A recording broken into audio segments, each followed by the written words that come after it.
સૌરાષ્ટ્રમાં આજે ભારે વરસાદની આગાહી કરવામાં આવી છે। હવામાન વિભાગની આગાહી મુજબ આજે 4 જિલ્લામાં ખાબકી શકે છે ભારેથી અતિભારે વરસાદ। જામનગર, દ્વારકા, પોરબંદર, જૂનાગઢમાં આજે ઓરેન્જ એલર્ટ છે, એટલે આ જિલ્લાઓમાં આજે ભારેથી અતિભારે વરસાદ પડી શકે છે। તો રાજકોટ, મોરબી, ગીર સોમનાથ અને કચ્છમાં યલો એલર્ટ છે। આ જિલ્લાઓમાં ભારે વરસાદ પડી શકે છે।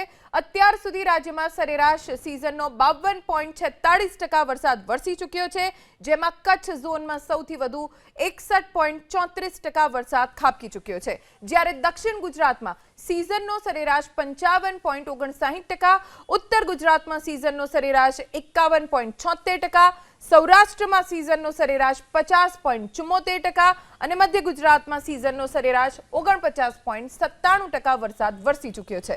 સરદાર સરોવર નર્મદા ડેમમાં 56%થી વધુ જળ સંગ્રહ છે। રાજ્યના 206 જળાશયોમાં કુલ 60%થી વધુ જથ્થો છે।